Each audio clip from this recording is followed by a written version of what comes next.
तो देखिए स्टूडेंट्स, का लास्ट क्लास में हमने ये देखा कि दो टाइप की कपलिंग होगी, जे जे युग्मन और एल एस युग्मन। तो सबसे पहले हम बात करेंगे जे जे युग्मन के बारे में।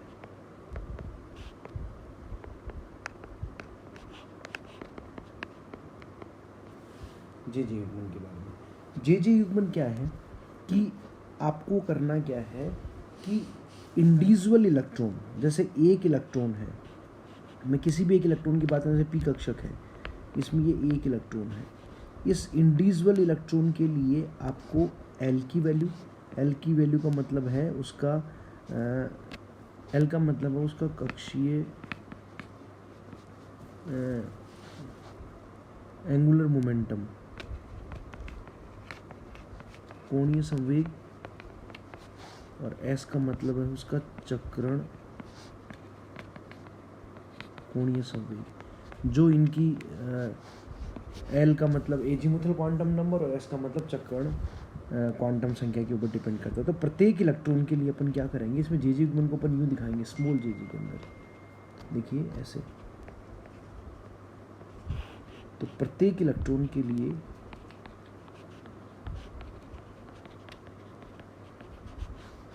जे की वैल्यू निकालेंगे, उसका एल प्लस एस। अभी बताएंगे आपको। ऐसे मैं क्या करूँगा, सबके लिए जे की वैल्यू निकालूंगा, जितने भी, जैसे मान लो P1 इलेक्ट्रॉन है तो एक इलेक्ट्रॉन होगा, P2 इलेक्ट्रॉन होगा, P2 कॉन्फ़िगरेशन होगा, ये P2 कॉन्फ़िगरेशन है, उसमें 2 इलेक्ट्रॉन हो गए। तो पहले फर्स्ट इलेक्ट्रॉन के लिए जे की वैल्यू निकाल लीजिए,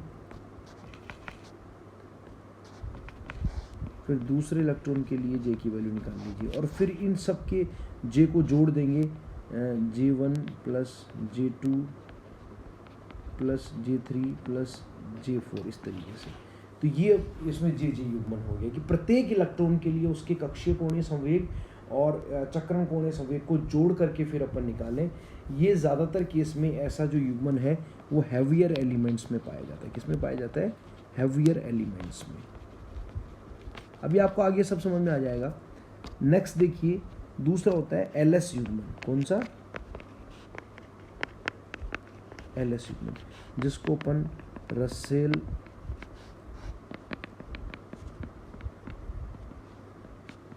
सोंडर्स युग्मन भी कहते हैं। ये लाइटर न्यूक्लियाई में, हल्के संक्रमण धातु में पाया जाता है। ये वाली कपलिंग जो है वो किस में पाई जाती है? हल्के संक्रमण धातु में। कैसे? इसके अंदर क्या होता है, जैसे जिनका परमाणु क्रमांक जेड जिसको कहते हैं परमाणु क्रमांक, वो किससे कम होना चाहिए?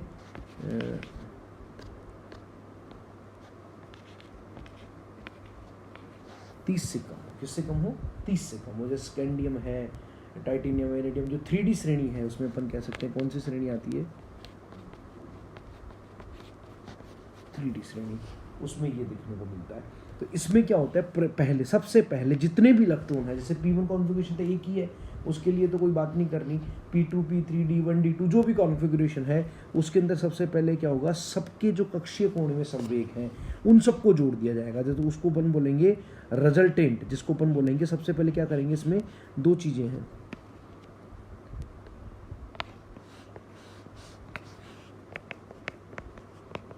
सकल कोणीय संवेग, एल की वैल्यू निकालेंगे, और इसी तरीके से सकल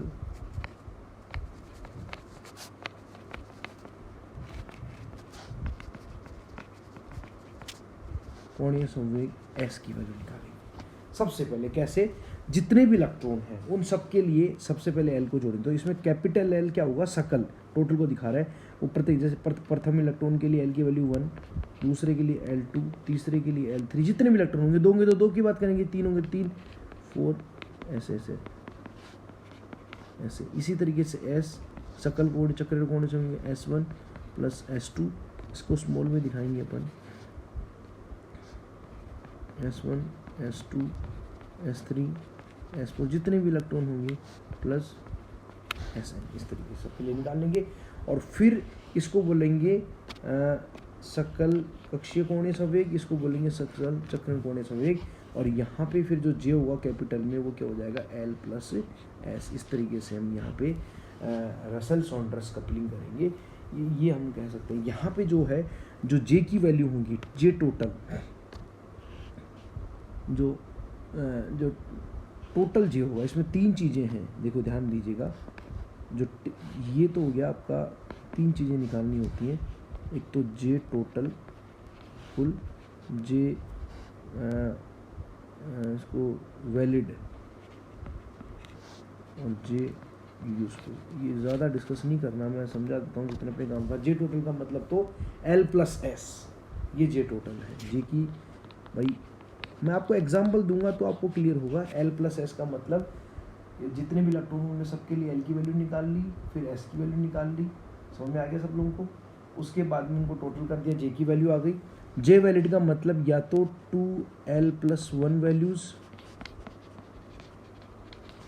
या फिर 2S प्लस 1 वैल्यूज,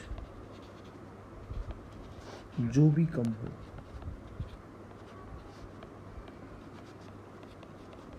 वो निकाल लेंगे इस तरीके से।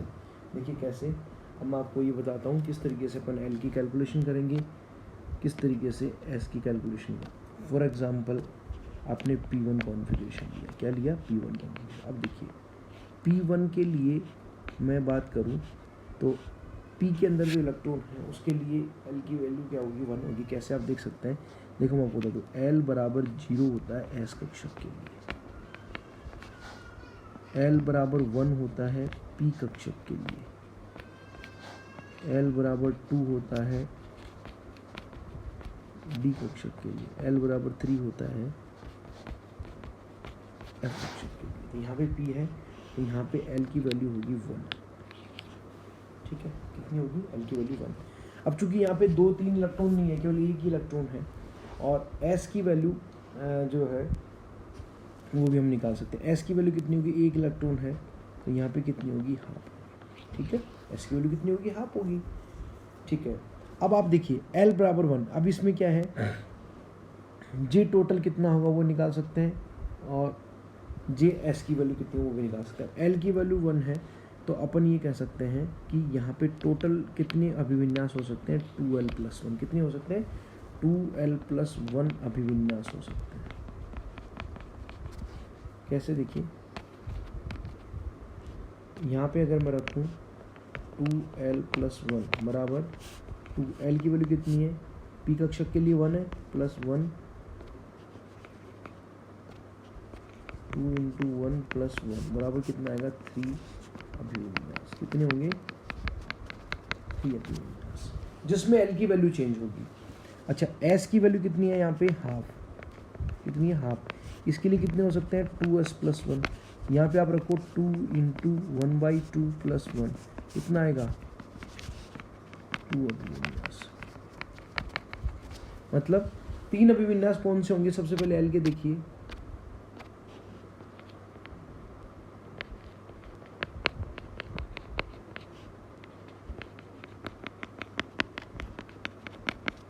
देखिए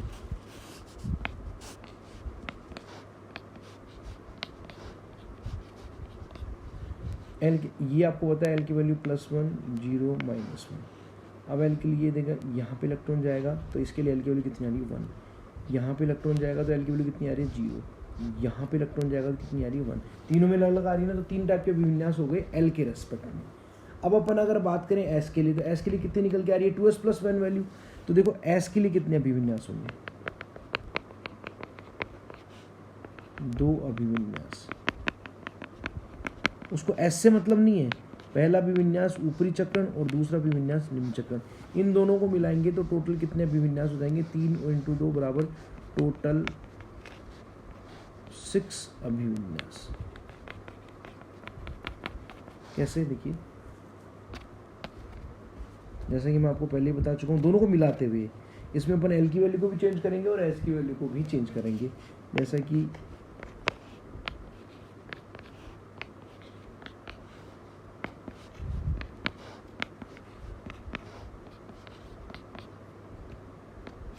पहला ये है, यहाँ पे जाए, यहाँ पे जाए और यहाँ पे जाए, इसमें यहाँ पे जाए, यहाँ पे जाए और यहाँ पे जाए, इस तरीके से। तो देखो तीनों में चेंज भी हो गया और चक्रण भी चेंज हो गया। इस तो टोटल कितने अभिविन्यास हो गए? 6 अभिविन्यास हो गए। इस प्रकार से हम कह सकते हैं कि L और S प्रत्येक इलेक्ट्रॉन के लिए दो प्रकार के कोणीय संवेग होते हैं। चक्रण कोणीय संवेग जिसको S से प्रेजेंट किया जाता है, और एक होता है कक्षीय कोणीय संवेग जिसको अपन L से प्रेजेंट करते हैं। अब अगर प्रत्येक इलेक्ट्रॉन के लिए यदि L और S की वैल्यू को जोड़ दिया जाए, सिंगल इलेक्ट्रॉन के लिए L प्लस S, प्रत्येक इलेक्ट्रॉन के लिए L व S को युग्मन करवाया जाए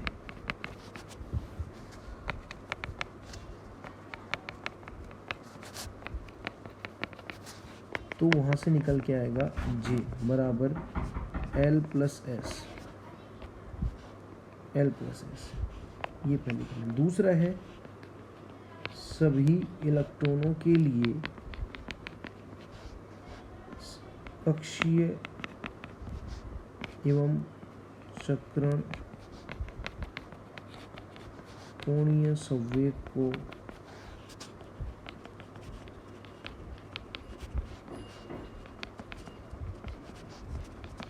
जोड़ा जावे तो क्या होगा? कैपिटल L निकल के आएगा L plus 1, L plus 2, L plus 3, इस तरीके से। और S क्या निकल आएगा? S1 plus S2 plus S3। तो इसको अपन बोल देंगे रसेल सॉन्डर्स कपलिंग। क्या बोल देंगे? Russell Saunders coupling. तो ये बात तो हुई टोटल वो निकालने के लिए, टोटल कॉम्बिनेशन निकालने के लिए कितने इलेक्ट्रॉन हैं। इसके लिए हम डायरेक्ट भी निकाल सकते हैं, माइक्रोस्टेट्स निकाल सकते हैं, क्योंकि जैसे अभी P1 कॉन्फ़िगरेशन था तो उसके लिए तो अपने को पता चल गया कि टोटल 6 अभिविन्यास होंगे। अब जैसे जैसे P2 के लिए बात करेंगे तो 15 होंगे, P3 के लिए और भी ज़्यादा होंगे। तो अब अपन सबके अभिविन्यास तो निकाल नहीं सकते, इसलिए ये जो अभिविन्यास निकल रहे हैं इनको अपन माइक्रोस्टेट भी कहते हैं। क्या कहते हैं इनको? ये 6 के 6 को क्या कहा जाता है? माइक्रोस्टेट्स भी कहा जाता है। अब अगर ये सेम एनर्जी की होंगी तो इनको कह देंगे अपन समभ्रंश माइक्रोस्टेट, डिजनरेटेड। जैसे कि P1 के लिए एक ही माइक्रोस्टेट निकलती है 2D के नाम से या 2P के नाम से। और अगर P2 के लिए करेंगे तो 15 माइक्रोस्टेट्स बनती हैं, लेकिन उनमें से कुछ की एनर्जी अलग होती है, कुछ की एनर्जी अलग होती है, कुछ की एनर्जी अलग होती है। इस प्रकार से टोटल 3 एनर्जी लेवल में डिवाइड होती हैं। आपको पता है ये 3P 1D और 1S के नाम से। तो ये मैंने आपको लास्ट क्लास में बताया था। इस तरीके से ये धीरे धीरे माइक्रोस्टेट्स को अपन पढ़ लेंगे। अब अपन बात करेंगे कि ग्राउंड स्टेट के लिए क्या है। तो देखो जैसे कि मैंने आपको बताया, अभी मैं आपको बता देता हूँ कि किस प्रकार से माइक्रोस्टेट्स बनती हैं। जैसे अगर P2 कॉन्फ़िगरेशन हो या फिर P4 हो तो इसके लिए 3 प्रकार की एनर्जी लेवल बनते हैं, 3P 1D और 1S।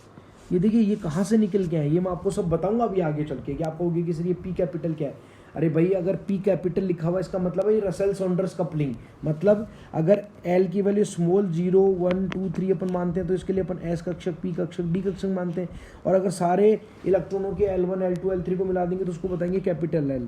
तो अगर कैपिटल L की टोटल वैल्यू 0 आती है, 1 आती है, 2 आती है, 3, 4 आती है तो उसको S, P, D, F, G इस तरीके से कैपिटल लेटर्स में दिखाया जाता है। तो यहाँ पे P आ रहा है, इसका मतलब यहाँ पे सकल कक्षीय कोणीय संवेग का मान 1 है, L बराबर 1 है, इसलिए इसको क्या लिखा P। यहाँ पे DRS का मतलब यहाँ पे सकल कक्षीय कोणीय संवेग का मान 2 है, इसलिए यहाँ पे D लिखा गया है। यहाँ पे S आने का मतलब है यहाँ पे सकल कक्षीय कोणीय संवेग का मान जो है वो कितना है? 0 है, इसलिए यहाँ पे क्या लिखा है? S। ऊपर जो 311 लिखा हुआ है ये बहुता को प्रेजेंट करता है 2s प्लस 1 को। अगर आप पहले s की वैल्यू निकालेंगे फिर 2s प्लस 1 निकालेंगे, अपन आगे बात कर लेंगे। तो देखिए मैं आपको ये बताना चाह रहा था कि ये जो माइक्रोस्टेट्स का मतलब होता है कि कुल कितनी प्रकार से इलेक्ट्रॉनों को L के सापेक्ष और S के सापेक्ष विभक्त किया जा सकता है। जैसे भी मैंने आपको P1 के 6 अभिविन्यास बताए, P2 के 15 निकलेंगे। अब अगर ये सारे के सारे अभिविन्यास वाली जो अवस्थाएं हैं ये समान ऊर्जा की होंगी तो इनको केवल एक ही एनर्जी लेवल से प्रेजेंट किया जाएगा। जैसे यहाँ पे जैसे 3 से प्रेजेंट किया जा रहा है, 3P 1D और 1S। इसका मतलब यहाँ पे कुल स्टेट 3 प्रकार के ऊर्जा स्तरों में विभक्त है। अगर एक में होंगी तो केवल एक स्टेट आएगी। तो मैं ये कहना चाह रहा था कि यहाँ पे मैं आगे आपको निकाल के बता दूंगा कि P2 एंड P4 की टोटल जो टर्म सिंबल है, इनको टर्म सिंबल से प्रेजेंट किया जाता है। किससे प्रेजेंट किया जाता है? Term symbol. वो निकल के आता है 3p 1d और 1s। ऐसे ही मैं कहूँ D2, ये निकाल के दे देंगे अपन, अभी एग्जाम्पल है D2 एंड D8। इसको इसमें देखो कितनी सारी state, 3f 3p 1g 1d और 1s, ये g है।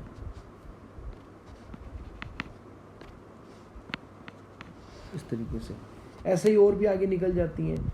तो ये जो स्टेट्स हैं ये माइक्रो स्टेट्स नहीं है, माइक्रो स्टेट्स तो बहुत सारी हैं। जैसे मैंने अभी आपको बताया कि 15 माइक्रो स्टेट्स हैं, तो सपोज कीजिए 1 2 3 4 5 ये 6, ये तो आ गई 3p के अंदर, 1 2 3 4 ये एक साथ हैं, ये आ गई 1d के अंदर, 3 2 5 6 5 11 और 1 2 3 4 ये आ गई 1s के अंदर। तो टोटल तो 15 माइक्रो स्टेट है, लेकिन 15 में से 6 की एनर्जी कुछ अलग है, 5 की एनर्जी कुछ अलग है, 4 की एनर्जी कुछ अलग है। तो इनको टोटल 3 टर्म सिंबल्स हैं। जबकि P1 के केस में क्या होती है, P1 के केस के अंदर केवल एक ही निकलती है, जिसको अपन ये कहते हैं 2p से प्रेजेंट करते हैं। इसकी क्या निकलती है, इसमें 6 की माइक्रो स्टेट्स की एक ही एनर्जी होती है, इसलिए इसको एक ही माइक्रो स्टेट निकलती है। तो ये अभी इन तीनों में से, जैसे यहाँ पे एक है तो वो तो ग्राउंड स्टेट होगी, अपने को ग्राउंड स्टेट पढ़ना है, ध्यान रखना। लास्ट में अपना टॉपिक क्या था, स्पेक्ट्रोस्कोपिक ग्राउंड स्टेट। यहाँ पर एक है तो ये ग्राउंड स्टेट होगी। अभी तो 3 है, 3 में से सबसे निम्न ऊर्जा की कौन सी होगी वो अपने को देखना होगा। ऐसे यहाँ पे 5 है तो 5 में सबसे निम्न ऊर्जा की जो होगी उसको अपन बोल देंगे ग्राउंड स्टेट, जिसको हम नेक्स्ट वीडियो